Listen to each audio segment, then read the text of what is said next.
semua, perkenalkan nama saya Angelika Levina Apalem. NPM saya yaitu 1214201200060. Saya mahasiswa dari Universitas Kristen Indonesia Maluku. Di sini saya akan menjelaskan tentang anatomi tubuh manusia bagian posterior dan anterior, beserta dengan penjelasan dan fungsi masing-masing. Nah, sebelum kita lanjut ke bagian posterior dan anterior, kita juga perlu tahu dong apa itu anatomi dan fisiologi. Teman-teman ada yang tahu apa itu anatomi dan fisiologi?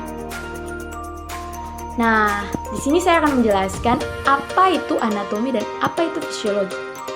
Anatomi adalah studi tentang struktur dan hubungan antara bagian-bagian tubuh makhluk hidup. Sementara fisiologi sendiri adalah studi tentang fungsi-fungsi bagian-bagian tubuh. Nah, udah tahu kan teman-teman apa itu anatomi dan apa itu fisiologi? Oke, saatnya kita akan membahas tentang posterior dan anterior. Tapi di sini kita harus tahu dong apa itu posterior dan apa itu anterior. Jadi posterior adalah bagian tubuh yang letaknya mendekati punggung atau koral pada bidang yang membelah depan dan belakang. Sedangkan anterior atau nama lainnya ventral adalah bagian tubuh terletak dekat atau lebih di depan bidang koronal. Jadi udah tahu kan teman-teman apa itu posterior dan anterior? Selanjutnya kita akan membahas tentang bagian-bagian dari posterior dan anterior sendiri. Nah, teman-teman, di sini saya akan menunjukkan kerangka manusia bagian posterior dan anterior. Teman-teman bisa lihat di sini ada dua kerangka yang menunjukkan posterior dan anterior. Tentunya kerangka bagian ini adalah kerangka bagian posterior atau bagian depan. Dan ini adalah kerangka bagian anterior atau kerangka bagian belakang. Pada posterior, kerangka yang paling utama adalah tulang tengkorak. Teman-teman bisa lihat di sini ada tulang tengkorak. Selanjutnya ada selangka, tulang selangka, ada tulang belikat, tulang dada, tulang rusuk, pergelangan tangan, ada tulang hasta, tulang lengan, ada pergelangan tangan, ruas jari tangan, di bawahnya itu ada tulang paha, tulang lutut atau tulang tempurung lutut, tulang kering, tulang betis, tulang pergelangan kaki, telapak kaki, dan ruas jari kaki. Itu bagian posterior ya teman-teman. Di sini juga ada bagian anterior, yaitu vertebral column ini dan pelvic girdle yang bagian ini. Ternyata bagian posterior dan anterior ada yang sama loh teman-teman, yaitu tulang dada, tulang selangka, dan tulang belikat. Jadi ada yang sama, tulang dada, tulang selangka, dan tulang belikat.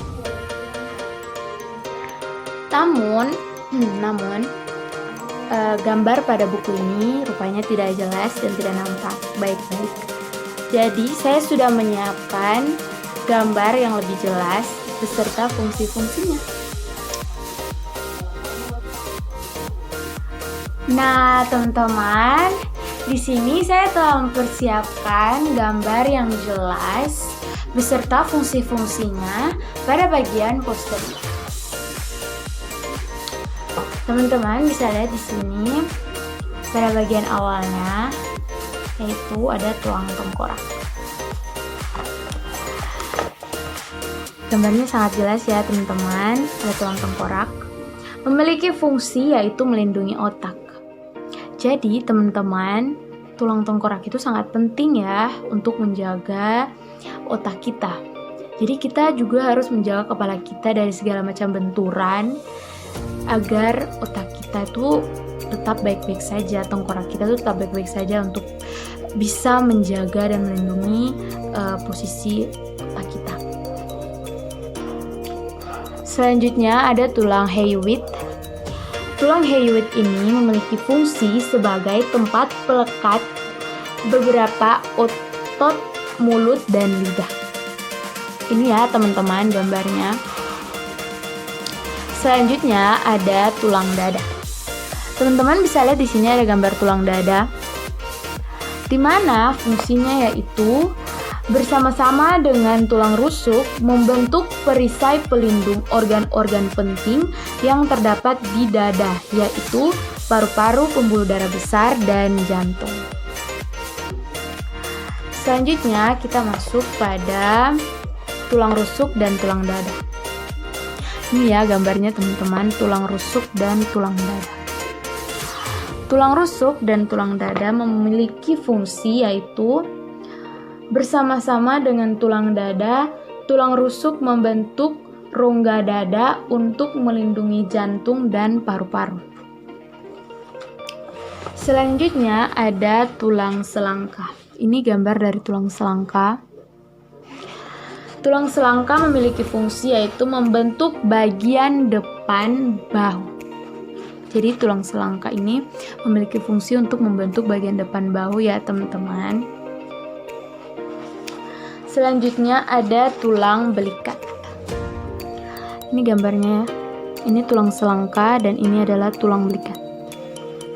Fungsi dari tulang belikat yaitu tempat melekatnya sejumlah otot yang memungkinkan terjadinya gerak pada sendi. Jelas ya teman-teman. Selanjutnya kita akan masuk pada tulang pangkal lengan.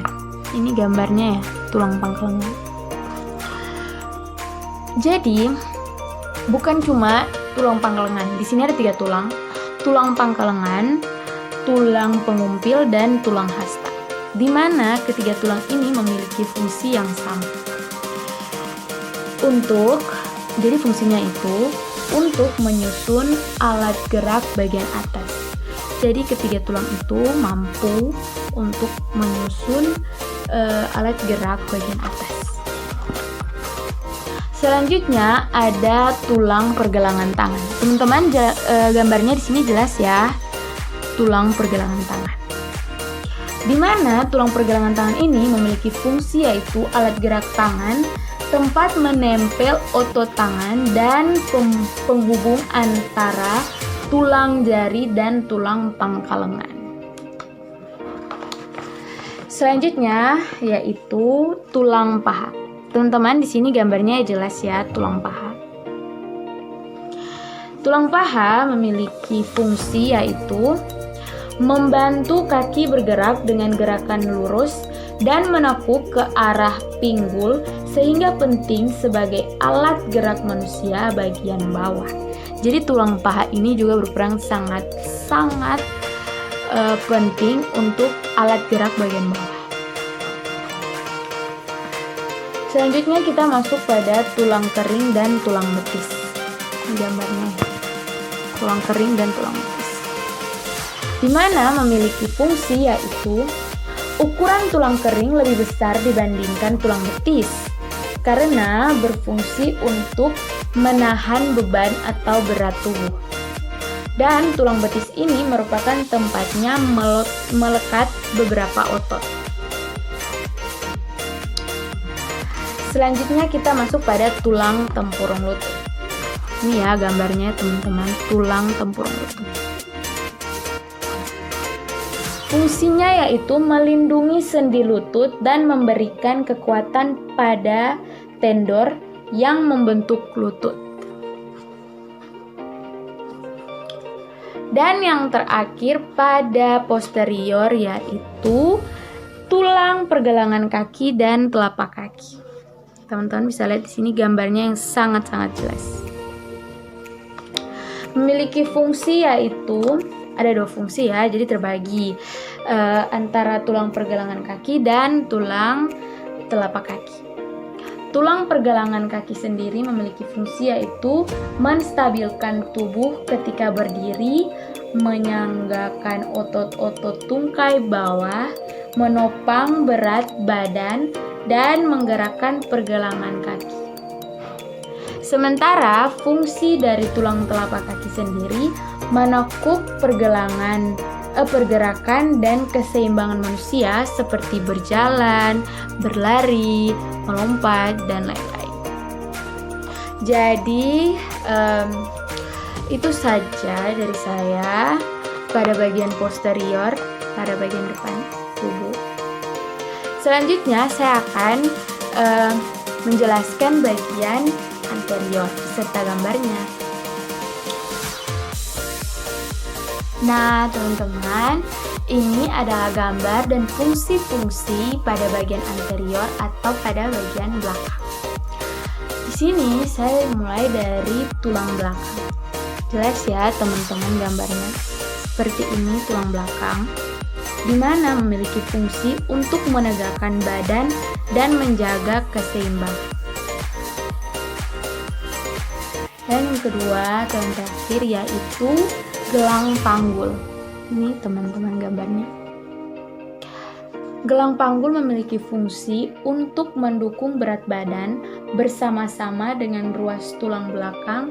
Selain itu juga bertugas melindungi dan mendukung organ-organ bawah seperti kandung kemih, organ reproduksi, dan sebagai tempat tumbuh kembangnya janin. Nah, itu saja dari saya pada bagian posterior dan anterior beserta gambar dan fungsi-fungsinya. Oke teman-teman, sekian video saya kali ini tentang posterior dan anterior. Mohon maaf bila ada kesalahan kata dan gambar yang kurang jelas ya teman-teman. Semoga video kali ini bermanfaat untuk teman-teman juga. Jangan lupa like, comment, and subscribe video ini. Sampai jumpa. Bye.